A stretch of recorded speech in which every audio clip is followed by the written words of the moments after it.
who's next? Who hasn't had a chance to talk? And don't be like my wife when we go someplace and she has an opportunity to talk and she doesn't. And then as we're walking out, she goes, oh, I wish I would have said something. You had a chance. This is your time. This is your time. So if you have any words you'd like to say to Johnny, about Johnny, for Johnny, or anything, just raise your hand. I'll bring the microphone to you. Okay. I'm looking. As they say, oh, here we go. Okay. Well, I must say, I came to this church years ago with my husband, who since passed away, just driving by, and I seen Johnny. When I walked in, I said, wow, here's an Elvis impersonator at this church. And then he came around and greeted us, and I thought, that's just great, you know, he livened up the church. Well, things happened. Like I said, my husband passed away, and I kind of left the church for a while, and I had some plumbing problems, so I called Johnny. He came over, That fixed didn't them. sound right. My irrigation, I should say. And he came over, and we were talking, and he taught me back into coming to this church again. And I am so thankful for the Lord he did. Thank you. So much. Thank you. That was nice. We don't want to hear any more. All right, and who's next? This is your last chance to be on video, which will be memorialized. Well, you want to talk again? No, No. I think Brent did. Okay. All right, well, as we say, going once, going twice. Wait a minute, I'll say something. Oh, boy. We're gonna get it now. You know, I use this line at regular celebrations. I don't so want to like be the on Lord says, video, but I'll say That's something. okay, you're going to be on video anyways, go ahead. Oh, Johnny. Years ago when Jim was around, well, he hasn't just passed away a few years ago, but when Jim first met Johnny was when this church was real small. And he came here for rummage for the Methodist church. And he met Johnny. And he said, what a wonderful guy. Well, then when I met Johnny, the only time that I really got mad at him is we sing it at a Fifth Sunday Sing here, and he criticized our music. And I was so angry. I got off the altar and I said, I'm never going to speak to him again. And here you are. Yeah. Well, he came and apologized. It was just a joke with him. Friends forever, and I want to tell you that when we went to the coalition, he invited me up to sing with him, so I'm really happy. And when I came to church, he invited me up to sing here and said, why aren't you singing? So I really like him, and I'm going to miss him. Thank you. And I see him out in the community, and I know he does a lot for the community. Oh, And this church and this community is going to miss you, Johnny. Very good, thank you. Okay, so going once, going When I twice, called her Pentecostal. where's wood? Yes. Sold. Okay, Johnny, before I call you up here to say a few words, when I got my start in ministry, I walked up to you and pumped some money. Oh. And I want to tell you again, You would make a good pastor. you make a good pastor. God bless you, brother. Thank you. Take a look at it. Now I can look at You it. don't count your money when you're sitting at the Oh table. my gosh. It's a $2 bill. Change He your took it I- from one of the kids yesterday. God bless you, brother. Thank Love you. you. Okay, and now I'd like to introduce Mr. Elvis himself.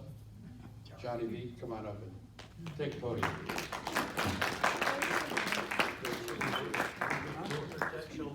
Okay, yeah, I messed up my shoulder. Actually, I'll tell you what happened. Last week, I did a benefit for a lady's birthday party for her mother. And you're not gonna believe what happened. 4 o'clock came, and there was only 3 people there. She invited 40 people. Oh, wow. 4:30 came, there was like 5 people. 5 o'clock came, there was like 7 people. And I said, you know what? We're gonna start this show right now. And I decided I'm gonna do the best show ever.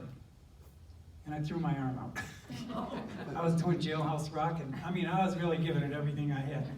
And that shoulder popped, and I go, ow! I yelled out. And they said, he hurt himself, he hurt himself. And I said, no, it's just part of the act, but it really hurt. So anyway, the poor girl, I think at the end of the night, there was like 15 people that showed up. Laverne was there, and she helped me out. But, so then I went to the vet a couple of days ago. That's what it is. You went to the vet? For your shoulder. Yeah, I fixed my shoulder. No, just let me finish. Oh, no. Oh, you dog. I went to, I knew this was going to happen. I'm not going to be able to finish the sentence. We do this in To jail. get my by the way. dog's nails done. Okay? Sure. So anyway, I'm sitting there, and this guy comes in. My dog's having her nails done. This guy comes in, and he's got a dog that's blind. It looked like a mix between German Shepherd and Husky. Very nice dog and everything. And they bring my dog out, and my dog sees that dog, and I got the leash, and she bolts after that dog, and Put your bam, I shoulder got my back. shoulder again. I went to the doctor. He said, well, you ripped off a ligament. I already tore off a tendon because I was at work lifting up a railroad tie, and the guy on the other end dropped his end and jolted and tore off this tendon and tore this one completely. So I can't really do much anymore, you know? So anyway, to make a long story short, I'm pretty well messed up on the shoulders. And I guess everybody's told me, well, you know it's going to snow there, and you know it's going to rain, and there's a lot of humidity, and there's bugs, and they're just going on down the line here. And I'm going, well, maybe I shouldn't go after all, you know. But I have friends and relatives there, and I have my nieces and my nephews and grandnephews and nieces, and a whole bunch of family there, and I'm going to find a good church there, and I may even start a church there. You know, we'll see how God leads me. You know, but it just, you know, when God opens the door, I'm there. And he makes it very clear, you know. And for a while there, they were praying that I wouldn't go to New York or that I wouldn't move. And I said, wait a minute, you should be praying for the Lord's will, you know. And the Lord's will is that I go there. It's been a rough battle just selling my house. It kept me dangling the whole time, you know. I didn't know whether I was going to sell it or not. And then here's what happened. I might as well tell everybody why you're here now. Is we were going to finalize the sale last Friday. Final closing. I went in, I signed the docs. The other party didn't show up. Saturday, nobody showed up. They said, oh, well, they're going to go in Monday. So Monday comes by, they never showed up. So Tuesday comes by, and I don't hear anything. I go into Walgreens, and there's a guy that looks like the person that's going to buy my house. And I said, did you go in and sign the docs? And he goes, no. And I said, are you still going through with the deal? And he said, no. And he walks off. And I go, what? Now I got to move back into my house. I got to go buy some more furniture. My head's going crazy. You know, like, what am I going to do?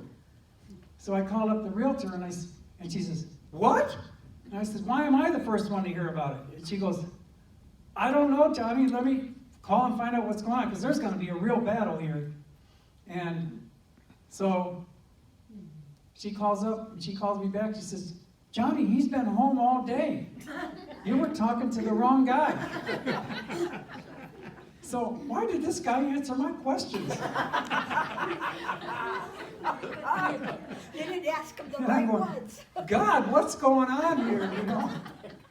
And it was truly a mystery to me. And finally, Wednesday comes, and my realtor calls me. He went in and signed the docs, Johnny. However, his wife was sick, and she can't sign. I'm talking about this puppet dangling here, you know. And finally, I guess he brought the papers home, had her sign, And finally, the deal was consummated. And I'm going, oh my gosh. And then they said, okay, well, we're going to send the money out today. Then I get a phone call. Johnny, you got to come into the office because there's another paper you have to get notarized, and you got to go to this one FedEx. And I'm going, what? It never ends. It finally ended. So I finally got paid for the house. And the first thing I did was pay down all my credit cards. Because you got to have a good credit rating to get a loan or to buy another house. So I go to apply for this apartment, and they said, oh, your credit rating's too low. And I said, why? And they said, well, you have to get over 600. I said, I got over 600. They said, no, it's 576. I said, what? And it's Experian. Well, Experian, I called them up. I said, well, why did they say 576? They said, oh, well, we have different ways of rating. And I went, so I got a 612 here, but in New York, it's a 576. Wow. So you guys figure it out. I don't know. Anyway, I wound up, and I'm getting a motel for $700 a month. And it's got internet, it's got cable, and it's furnished. I said, what the heck? I don't have to sign a whole year lease, and I can start looking for a house. So that's the story, and I'm sticking to it. How about singing us a song?